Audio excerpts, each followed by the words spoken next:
ओम नमः शिवाय। आपका हमारे चैनल भक्ति गाथा पर स्वागत है। सावन मास के दूसरे दिन आइए सुनते हैं दूसरे ज्योतिर्लिंग भगवान श्री मल्लिकार्जुन की कथा। इनके 12 ज्योतिर्लिंग के नाम से जाना जाता है। इस ज्योतिर्लिंग के दर्शन, पूजन, आराधना से भक्तों के जन्म जन्मांतर के सारे पाप समाप्त हो जाते हैं। वे भगवान शिव की कृपा के पात्र बनते हैं। आंध्र प्रदेश में कृष्णा नदी के तट पर दक्षिण का कैलाश कहा जाने वाला श्री शैल पर्वत पर श्री मल्लिकार्जुन ज्योतिर्लिंग स्थित है। यह आंध्र प्रदेश के पश्चिमी भाग में कुर्नूल जिले के नल्ला मल्ला जंगलों के मध्य श्री शैलम पहाड़ी पर स्थित है। यहाँ शिव की आराधना मल्लिकार्जुन नाम से की जाती है। मंदिर का गर्भगृह बहुत छोटा है और एक समय में अधिक लोग नहीं जा सकते। इस कारण यहाँ दर्शन के लिए लंबी प्रतीक्षा करनी होती है। स्कंद पुराण में श्री शैल कांड नाम का अध्याय है। इसमें उपरोक्त मंदिर का वर्णन है। इससे इस मंदिर की प्राचीनता का पता चलता है। तमिल संतों ने भी प्राचीन काल से ही इसकी स्तुति गाई है। कहा जाता है कि आदि शंकराचार्य ने जब इस मंदिर की यात्रा की तब उन्होंने शिव नंद लहरी की रचना की थी। महाभारत, शिव पुराण और पद्म पुराण आदि धर्म ग्रंथों में इसकी महिमा और महत्ता का विस्तार से वर्णन किया गया है। शिव पुराण के अनुसार यह कथा शिव जी के परिवार से जुड़ी हुई है। एक बार सभी देवता किसी मुसीबत में पड़ गए थे। सभी देव शिव जी की शरण में गए और अपनी परेशानी बताई। उस समय भगवान शिव के साथ गणेश और कार्तिकेय भी वहीं बैठे हुए थे। देवताओं को परेशान देख शिव जी ने गणेश और कार्तिकेय से पूछा कि इन परेशान देवताओं की मुश्किलें तुम दोनों में से कौन हल कर सकता है और उनकी मदद कौन कर सकता है। जब दोनों भाई मदद करने के लिए तैयार हुए तो शिव जी ने उनके सामने एक प्रतियोगिता रख दी।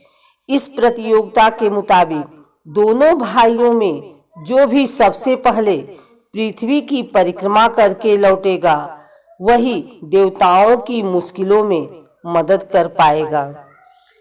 अपने पिता शिव जी की बातें सुनकर कार्तिकेय अपनी सवारी मोर पर बैठकर पृथ्वी की परिक्रमा करने निकल पड़े। लेकिन गणेश जी वहीं अपनी जगह पर खड़े रहे और सोचने लगे कि वह मूषक की मदद से पूरे पृथ्वी की परिक्रमा कैसे लगा पाएंगे। इसमें तो बरसों बीत जाएंगे। उसी वक्त उनके मन में एक उपाय सूझा। वे अपने पिता शिव जी और माता पार्वती के नजदीक आए और उनकी 7 बार परिक्रमा करके वापस अपनी जगह पर खड़े हो गए।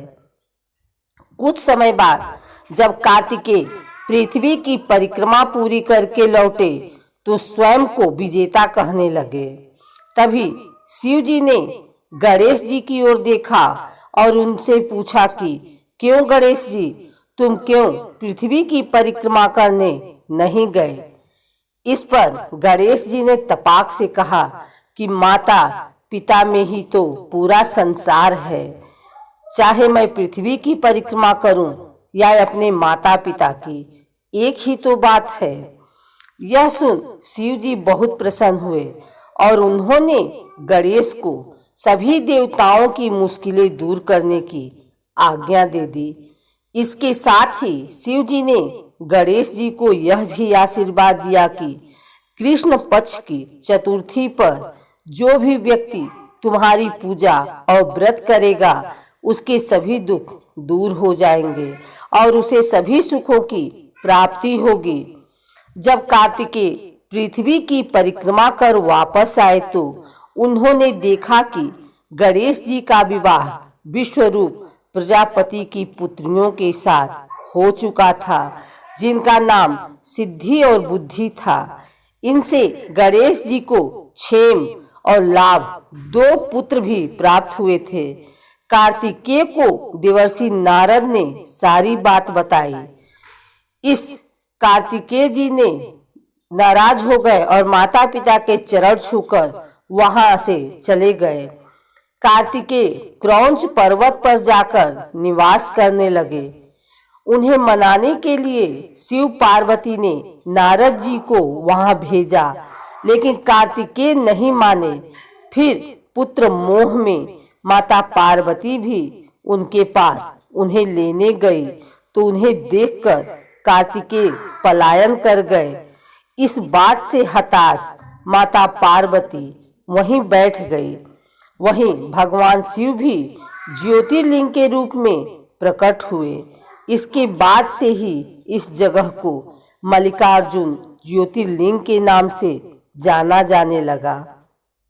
इसका नाम मल्लिकार्जुन ऐसे पड़ा क्योंकि माता पार्वती के नाम से मल्लिका और भगवान शिव का नाम अर्जुन से भी जाना जाता है।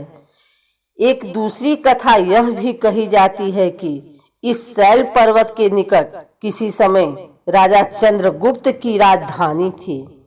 किसी विपत्ति विशेष के निवारणार्थ उनकी एक कन्या महल से निकलकर इस पर्वतराज के आश्रम में आकर यहाँ के गोपों के साथ रहने लगी। उस कन्या के पास एक बड़ी ही शुभ लक्षण सुंदर श्यामा गौ थी।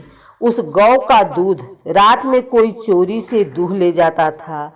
एक दिन संयोगवश उस राजकन्या ने चोर को दूध दूहते देख लिया और क्रुद्ध होकर उस चोर की ओर दौड़ी, किंतु गौ के पास पहुंचकर उसने देखा कि वहां शिवलिंग के अतिरिक्त और कुछ नहीं है। राजकुमारी ने कुछ समय पश्चात उस शिवलिंग पर एक विशाल मंदिर का निर्माण कराया। यही शिवलिंग मल्लिकार्जुन के नाम से प्रसिद्ध है। शिवरात्रि के पर्व पर यहाँ बहुत बड़ा मेला लगता है। इस मल्लिकार्जुन शिवलिंग का दर्शन, पूजन एवं अर्चन करने वाले भक्तों की सभी सात्विक मनोकामनाएं पूर्ण हो जाती हैं। उनकी भगवान शिव के चरणों में स्थिर प्रीति हो जाती है। दैहिक, दैविक, भौतिक सभी प्रकार की बाधाओं से वे मुक्त हो जाते हैं।